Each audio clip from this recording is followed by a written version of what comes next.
Fontaine and patch 4.0 are fast approaching, but there's still some really important things you'll want to complete before we get to the Nation of Water, robots, and questionable justice.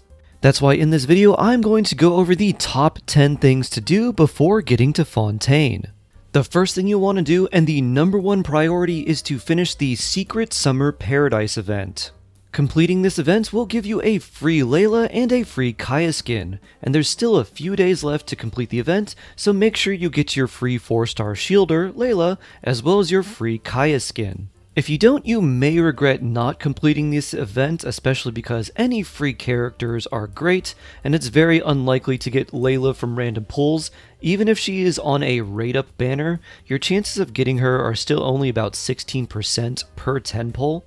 And if you want the Kaya skin, it will be made available after the event in the shop if you want it in the future, but why would you want to pay for something in the future when you can get it now for free?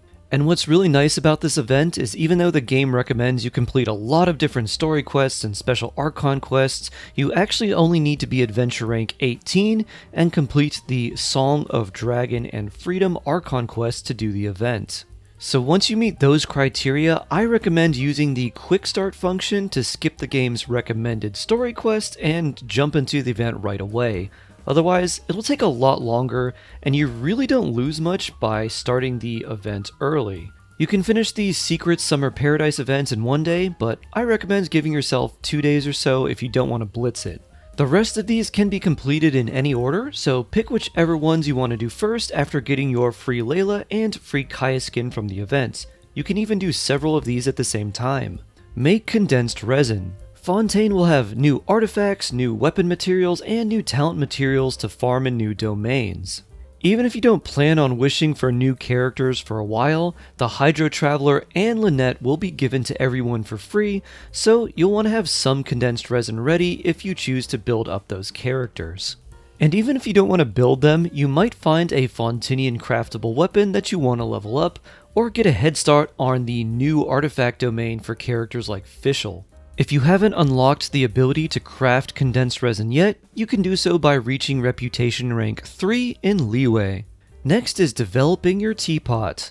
You'll want to get your teapot trust rank and adeptal energy up, that way you can reap the great weekly rewards like transient resin, hero's wit, mora, and artifacts experience potions. A lot of people put off building the teapot, but now is a great time to build it up during the lull of content.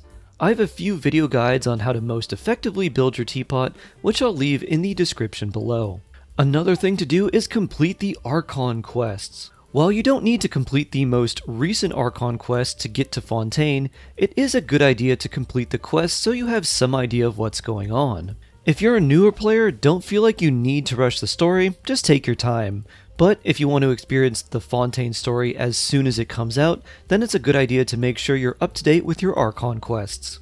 Next is finding Oculi. This can be a daunting task since there are literally hundreds upon hundreds of Oculi, but it is worth completing just so you don't have to go back and complete this later. I highly recommend using the Genshin interactive map to help, as it has all of the Oculi listed, as well as pictures and how to find them. And I'll leave a link to the interactive map in the description of the video below to help you out. Next thing to do is complete world quests, character quests, and hangouts. A lot of world quests are very long, and that can intimidate some people. If you find yourself wanting to do something besides complete your commissions, spending your resin, and then logging out, the world quests are often pretty good, especially right now since you can take your time with them. The same goes for character story quests and hangout quests, plus the extra primos and resources are a nice bonus. Another thing to do are the unnamed side missions. There's a lot of unnamed side quests and missions like finding all the 70 plus Aranara in Sumeru, completing the tablet and rune quests in Enkanomiya, and the tablet obelisk quests in the Sumeru desert. Leveling up your world trees and Dragonspine in Azuma and Sumeru are all also good examples of side quests that often get pushed off to a later date, and now is a good time to complete them if you haven't. Another really important thing to do is farm and save resources.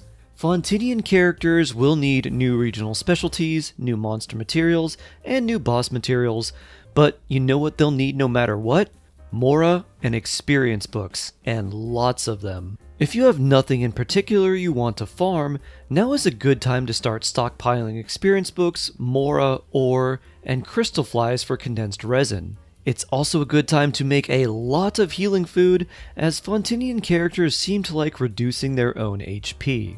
Another great thing you can do right now is build more of your characters or save for characters that you're going to get in the future. You may have some characters that you want to build but really haven't gotten around to it as of yet, but if you have extra resources, now is a good time to build them since we have the Overflowing Mastery event giving double the talent books for only 20 resin. Since we're also getting a free Bennett in 4.0, it's a really good idea to farm materials for him as he's one of the best characters in the game. I highly recommend building Bennett, Xingqiu, Xiangling, Yao Yao, Kuki Shinobu, Sucrose, or Official if you have not done so already. If you have any of these characters, they are not only universally great 4 stars, but I think their value will actually increase when we get to Fontaine. And while you can't build these characters from scratch in the time we have remaining before Fontaine, you can definitely improve them significantly in the time we have left. Next is one thing everyone's probably doing, and that is farming and saving primos. We'll be getting a lot of primos come patch 4.0, but we'll also be getting a lot of new characters, so it's a really great time to farm and save your Primogems.